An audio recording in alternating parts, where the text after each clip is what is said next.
Welcome to Islam. In my last video, I got some comments that I want to address. Timestamp so you can skip this part and get straight to the story. I got accused of purposely making my voice deeper.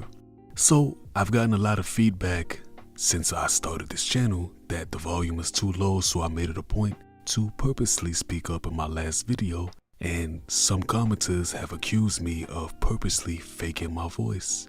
Damned if I do, damned if I don't. But I am learning some tips and tricks with the program to increase the volume of the audio. But for the record, I'm not faking anything.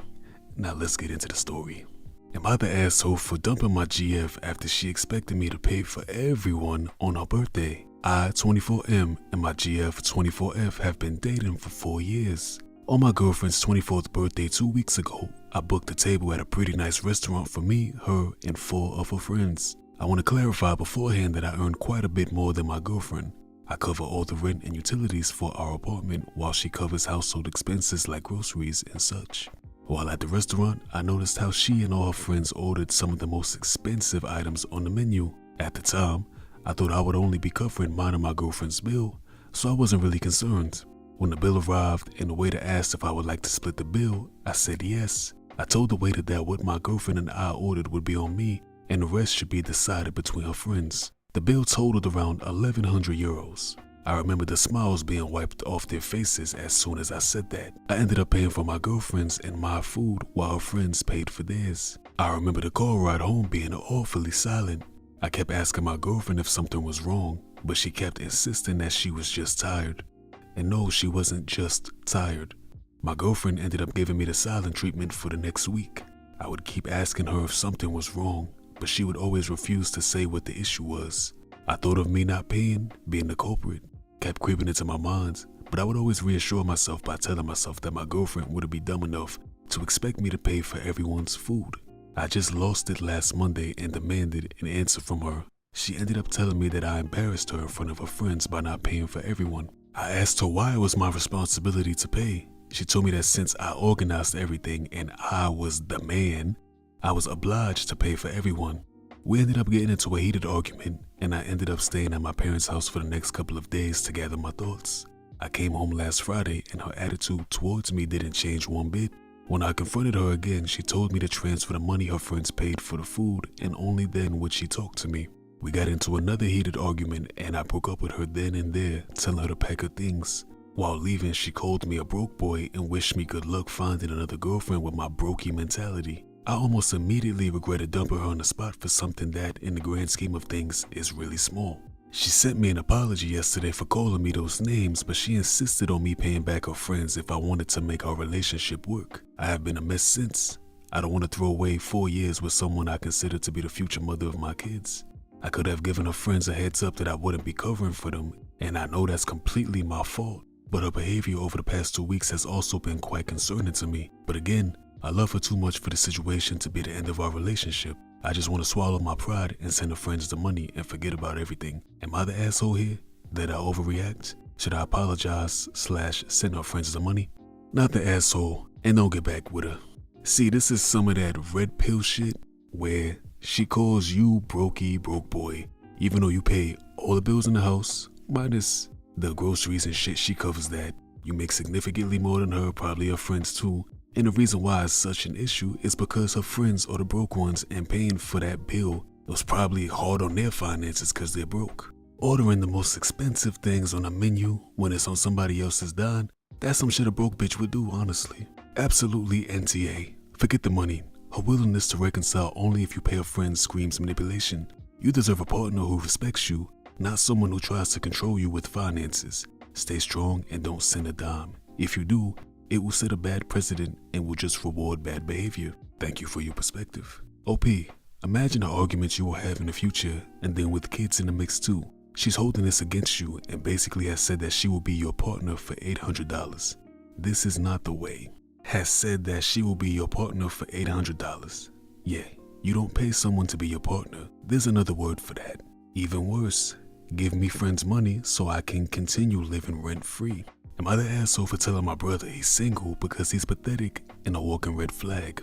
My 32F brother Carl, 27M, was spoiled for 8 years because he almost died. The short version, he was very sick and spent months at a time in the hospital as a kid, and both my parents and extended family gave him everything he wanted because he wasn't expected to live past 9 years old.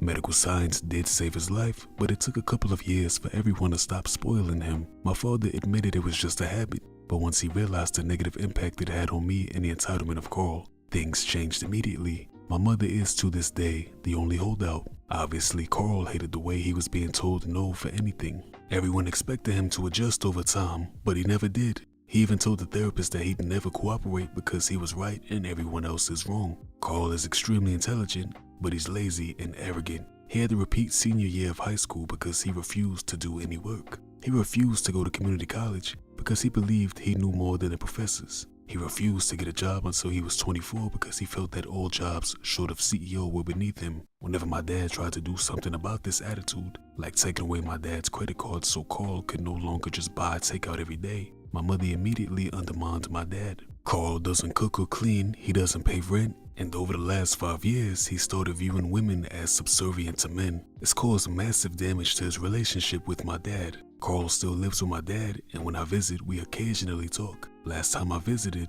Carl complained that every girl he's taken out has ghosted him. I asked for information on the dates, where they went, what they talked about, etc. And he mentioned they get weird as soon as he says his life plan is to inherit my dad's house and have his wife be a stay-at-home wife while he works. I told him that might be because he's 27 and making minimum wage. His plan is to never actually be an adult. My dad also told him that if he passed, I'd inherit the house because I know how to pay bills. I said I'd have to charge Carl rent if he stayed, or I'd have to move in. Carl said that ruins his life plan because he was supposed to get everything since I'm getting married and my husband should control me. I snapped. I told him the reason he's getting ghosted is because he's pathetic, a walking red flag, and no woman disrespects themselves enough to be with a loser like him. He started screaming that I'm an asshole. My dad understands that what I said is true, but that I should have been less blunt. My mother keeps calling to demand I apologize for insulting Carl. I do want him to change and grow, so I feel I was wrong in calling him a loser and pathetic. I stand by the red flag part firmly. Am I the asshole? Edit to add, some info I didn't think to include. My parents are separated. Mom lives 150 miles away with her sisters. I live with bipolar disorder, and my father and I have tried getting Carl to just get evaluated or speak to a doctor, but he says he's not defective like I am. The only reason my dad hasn't given Carl the boot is because he did get a job when dad threatened to kick him out if he didn't. My dad even set up an account for Carl for his savings. The goal being that he saves enough to get an apartment and have a cushion, and dad has access to it. He will only start charging rent if Carl blows his savings on a non-emergency. So Carl can talk all that shit, call you defective, say all that other nonsense. But then when you call a spade, he's pathetic, a loser, you're out of line. The mother's still obviously coddling him, but your dad is too to an extent, telling you to not be as blunt. This man does not hold his words with you. Nobody should be holding their words with this pathetic excuse of a man. People should have been more blunt with old Carl, like years ago.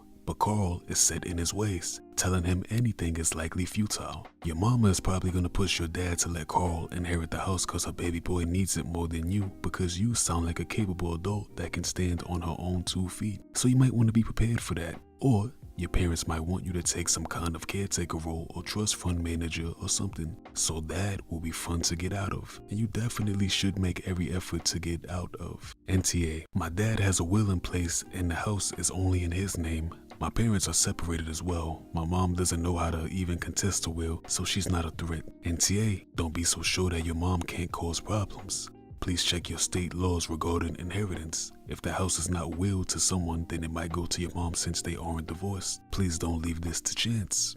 Am I the asshole for telling my ex-fiance's parents exactly why we broke up and I called off the wedding? Sorry, this ended up being kind of long. Too long didn't read at the bottom. So I met my ex-fiance, Amy, when we were both 27. Right off the bat, we hit it off. Pretty early in our relationship, Amy let me know that she had a pretty wild past. She wanted to be honest and upfront with me. I told her I didn't care, but I did have concerns about whether she was actually wanting to settle down, which I kept to myself. She had told me how her past had caused a lot of strain with her parents, but didn't really go into detail. I pushed all that aside and dove in. We had an amazing relationship.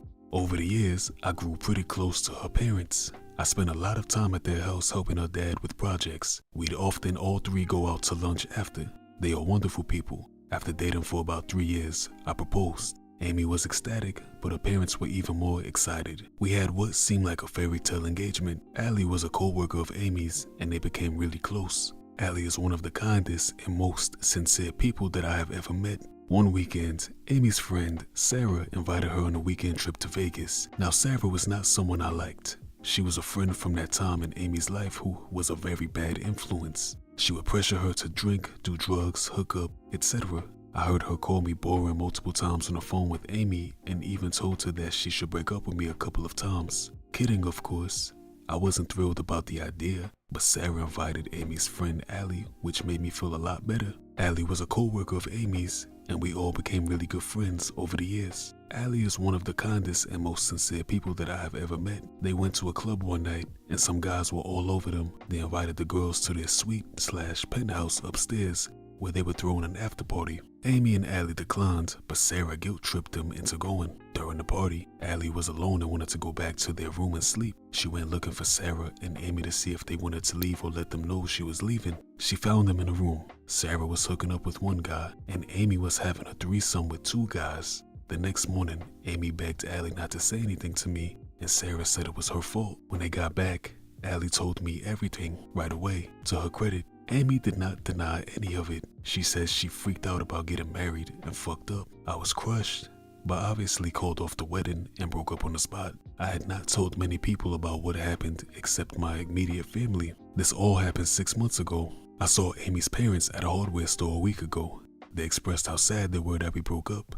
Her mom, who I was close with, asked me what happened. She didn't think I was the cold feet type and could just cut Amy out of my life. I was so confused, but then kind of awkwardly clarified that when she was partying with Sarah, who they knew all about, she decided to cheat on me with 2 guys at the same time. They were sad, but not surprised. They had hoped she was turning a new leaf. About 2 days later, I got a slew of texts from Amy. She was pissed that I told them and saw it as a way for me to get back at her by turning her parents on her. She said she gave me everything I wanted in a breakup and apologized a million times. It was true. She moved out immediately, worked on canceling wedding plans, etc. It was a clean break, no drama. That said, her parents were super pissed about throwing away our relationship. They told her sister, who Amy always competed with and hated for slut-shaming her constantly. Her parents are pretty well off and gave her sister and my brother-in-law a huge amount of money to get their lives started. They promised the same for Amy, but told her that they are going to just donate it since they don't want to finance her lifestyle. I kind of knew it might happen, but didn't really care. I would have been fine keeping it to myself until I found out she told them that I basically got cold feet and abandoned her. Amy says she always thought I was kind, but it turns out I was a vindictive asshole. Too long didn't read. Fiance cheated on me with 2 guys. I told her parents about it when they asked me months later. I knew it would cause a shitstorm for her and it might cut her off financially, but I wouldn't let her blame me for the breakup. Am I the asshole? Not the asshole. If she didn't want the truth to come out, she shouldn't have did it. She lied, but then because you set the record straight, you're a vindictive asshole? No. She's a lying slut and the truth came out. She's learning that actions have consequences. You didn't do anything wrong. She shouldn't have been taking 2 dicks at the same time and then lying on you to her parents. Not the asshole. Cheating has consequences and she's experiencing hers. Yep, she fucked around, literally, and found out. Credit to Allie for being your ally here. Allie, the ally, and I know non-native English speakers are gonna struggle with this one. But what did you think of these stories? Comment your thoughts down below, and if you like it, like, subscribe, and come back for more. Take it easy.